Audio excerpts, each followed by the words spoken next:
amazing form she showed to take the world title in bled, and well, I think she's almost up after that first stroke, Mike. No, I think she's a very talented lady. She's been in the finals and medaling for years and years, and that World Championship win this year, the gold medal in bled, was a true reward for a great sculler. Well, Donata Vistatate of Lithuania is going to try her best to beat Napkova. It's early days really in the race yet. I think we'll see Napkova dominate as we go into the second quarter, but of course Lithuania have won one gold medal already today. This could be their second. Yeah, so, and again, I mean, Napkova, world champion 3 weeks ago. What's she been doing in the last 3 weeks? Well, I guess from the speed of her semi-final, I mean, I'm looking now, she had 3.28 seconds on Lavina at 500 in the semi-final. She went through in 1:48, which was likewise 3 seconds quicker than Donata Vistatate of the Lithuanian. Conditions were pretty similar across the field, so... No, I don't wish to cast question marks. I know she's a very serious lady. She came over to Great Britain for 3 months of training in England earlier this year, and to improve her English. And so she was based at Leander Club in Henley-on-Thames. Unfortunately, she had a bit of illness and sickness at the time, and was not able to train to her full potential. But no, I think she's probably been doing the right things over the last 3 weeks. Yeah.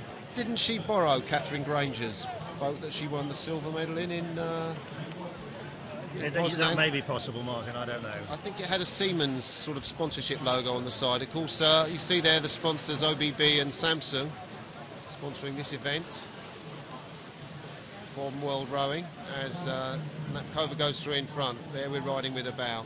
I mean, this is very interesting in terms of the way she put together her race in bled, because at 500 metres in bled she was 5th or 6th, and frankly I'd written her off. I thought there was no chance. Emma Twigg, the New Zealand girl, had gone off like a rocket and seemingly grasped the race by the scruff of the neck.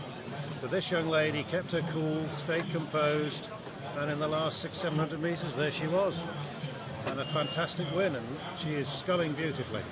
And it's nice to see her with that flexibility to to come through in the sprint finish, because normally you associate that with Karsten, the Belarusian, who's not here.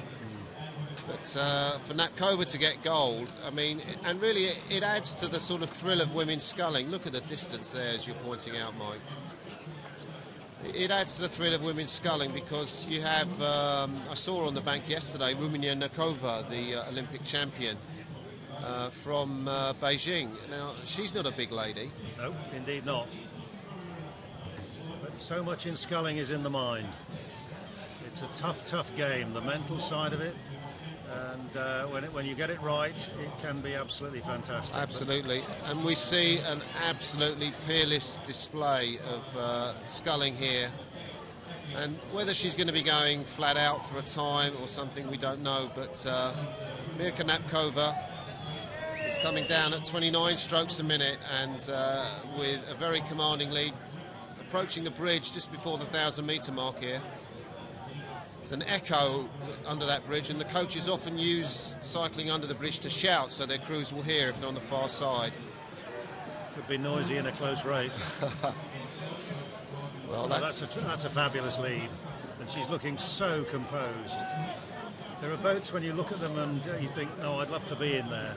And the way she's moving that sculling boat, I could never aspire to that, but it would be fabulous. Well, her dad was another Czech rower. Knapek used to row, I think, in a pair with Kaska in the Montreal Olympics.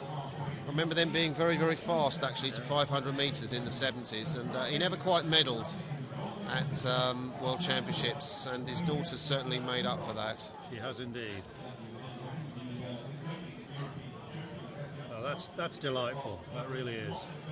She's sculling in what we call a reverse wing end packer, so the riggers, they're made of carbon fibre, and that's what the blades are attached to. You can see a good shot there. The riggers go behind her in that sort of carbon fibre wing, which is sort of towards the bows of the boat. Some of the boats, they have the carbon fibre over the rower's feet. Just really it depends on a preference, but Mpaka thinks that's the best arrangement for stability and solidity. I think when we look at the other scullers, we've got Lavina of Russia, the 38-year-old, going through the 1,000 in second place, and behind her, Vistatate, the young Lithuanian, in bronze medal position. She's in lane 5. She's closest to us back there. You can see on the extreme right of your picture. There's a shot of her, Vistatate, Donna Vistatate. She's got a lot of years ahead of her to improve. Oh no, she's definitely a talent for the future. It's not so long ago that she hit the scene and she has made an impact immediately. Yeah, she came 9th in Bled and broke Fran Horton's heart, hoping to make that position, because that was a qualification position for the Olympics, I seem to recall. So 5:51 through the 1,500 metre mark.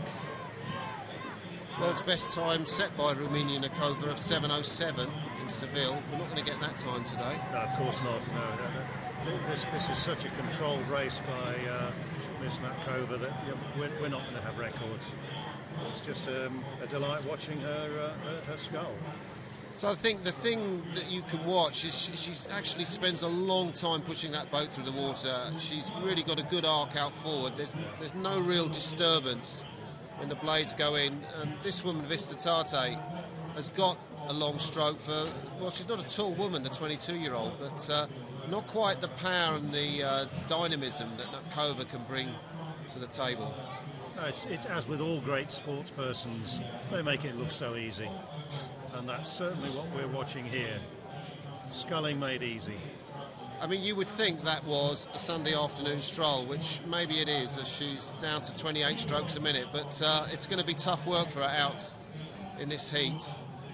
And you can see there on her face the former 1,500 metre runner, 4:34 her best time for 1,500 metres. Really? Oh. Yeah, no, she's a pretty cool customer. And as you say, I mean, her English I thought was good. I did an interview with her in Poznan in 2009, and delightful interview, and improving it now. So a real ambassador for the sport.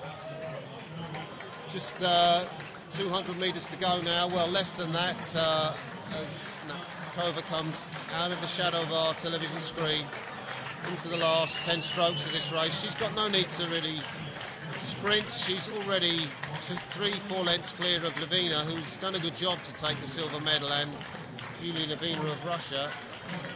Kova comes up to the line, across the line, and take gold now. 7:52 the time. Lavina will take the silver medal. Good reward for a veteran of the sport. Vistatate, with a very distinctive long lean back, will take the bronze medal, and the 20-year-old Greek Ekaterina Nicolaou will take 4th place ahead of the 20-year-old